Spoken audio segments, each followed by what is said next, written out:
A cada 100 anos, anjos eram mandados à Terra para fazer uma avaliação minuciosa sobre a vida humana, e os resultados nunca foram os melhores.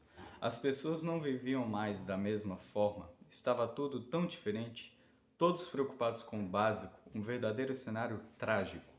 Dessa vez, no entanto, o problema era ainda mais sério.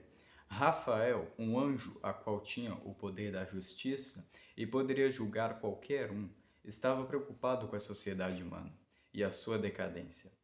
Ele pede para que Miguel, que era um anjo de amor e pureza, que fosse até a Terra com o propósito de achar algo na sociedade humana que salvasse-os da justiça divina. Os humanos são criaturas que vão contra a própria existência, disse Rafael. Não há um pingo sequer de amor neles, guerrilham entre si, proclamando ódio e rancor. Se importam somente com eles mesmos, não consigo ver nada de bom neles.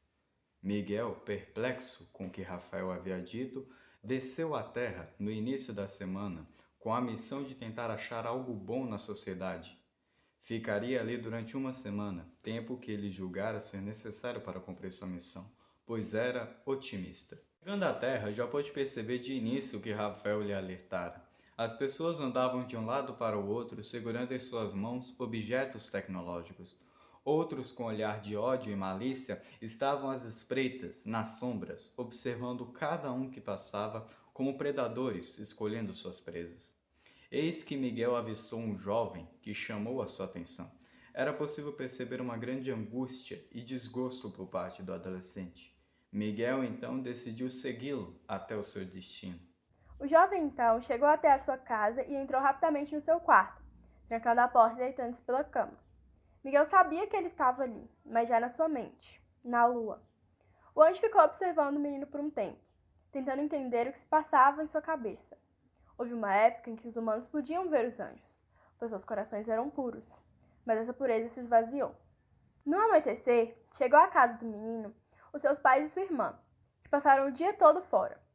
O anjo, vendo o movimento na casa, saiu do quarto do menino e dirigiu-se à sala, onde viu os pais e a criancinha.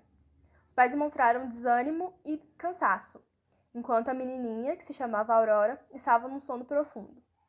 O menino que estava no quarto nem se deu ao trabalho de cumprimentar os pais e continuou no seu mundo. Os dois adultos se dirigiram a lugares diferentes da casa. A mãe foi ao quarto colocar a Aurora na cama e em seguida se dirigiu à cozinha.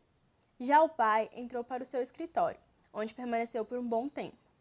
Ambos pareciam robôs executando uma ação. O anjo, observando a tamanha falta de humanidade, decidiu que permaneceria junto àquela família um dia com cada membro, tentando achar o motivo deles serem desse jeito. No primeiro dia, Miguel decidiu acompanhar a mãe. Ela acordava cedo e ia diretamente para o trabalho. Saía junto com o pai, que a dava carona até o serviço, e trabalhava como cozinheiro em um restaurante, onde entrava às 8 horas da manhã. Ele pôde perceber o porquê dela chegar em casa com um semblante cansado. Ela não parava um minuto sequer para descansar. Estava sempre preparando pratos e, para piorar, havia um cozinheiro-chefe, que sempre reclamava de tudo e nunca fazia nada. Ela saía às 7 horas totalmente cansada. Chegava em casa por volta das 8 horas da noite, e como se não bastasse passar o dia todo em frente a um fogão, ao chegar em casa ainda ia preparar o jantar.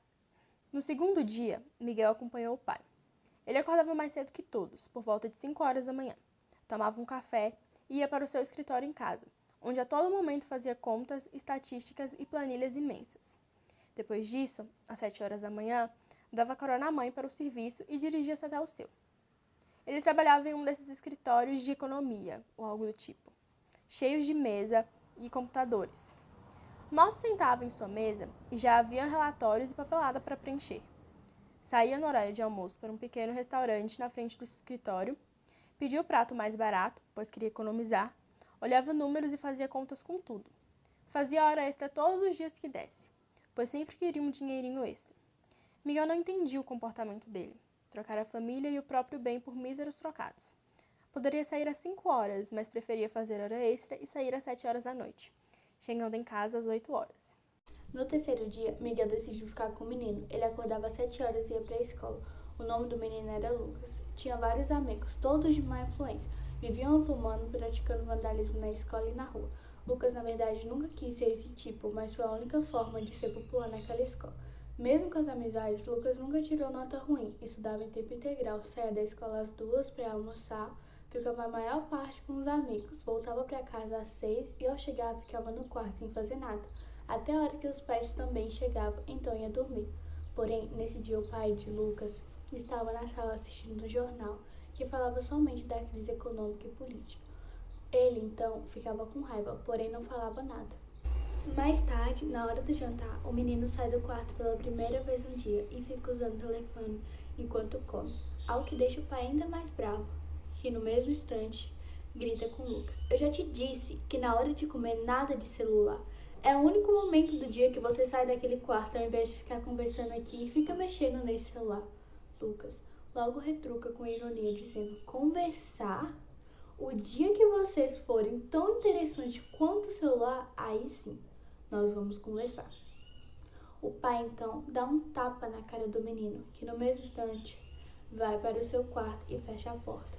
A mãe, ao mesmo tempo, repreende o pai e ao mesmo briga com ela também. Não foi a primeira discussão e está longe de ser a última.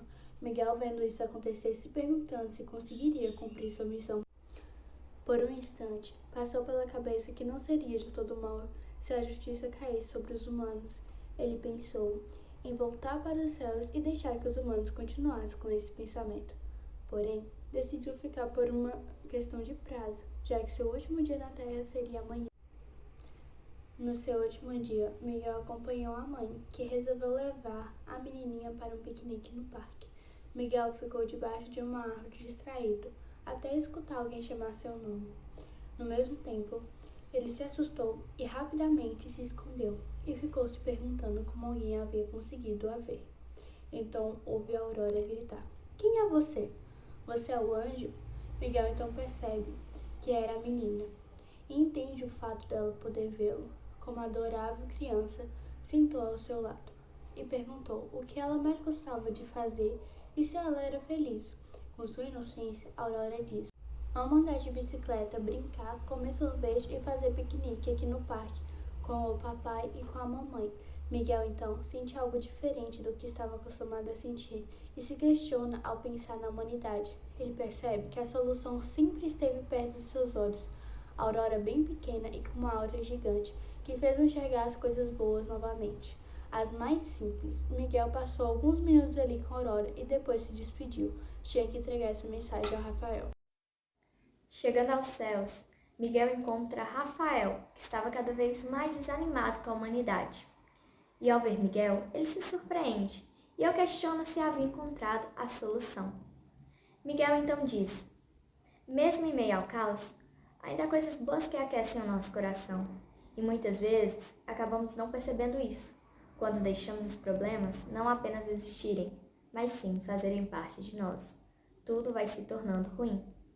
Eu estive em meio a uma família que era muito conturbada, um verdadeiro reflexo da humanidade. Cheguei até a pensar que você estava certo. Porém, como eu disse, ainda há coisas boas." Desde então, Rafael conseguiu ver as coisas boas na sociedade, devido ao que Miguel havia dito. E Miguel cumpriu a sua missão na Terra, encontrando uma salvação. Então, foi esse o conto. Esperamos que tenham gostado.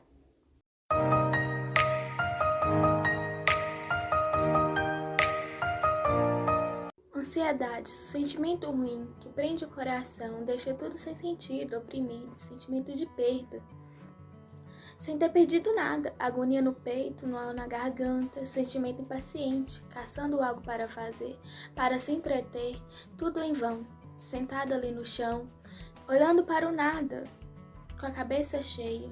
Sentimento inoportuno, bate na cabeça no meio da noite, sem dormir o que fazer, se não há prazer para ler, assistir, interagir. Cabeça cheia, caçando alguma razão, fará tanta inquietação, sem resposta, apenas espere o sentimento passar.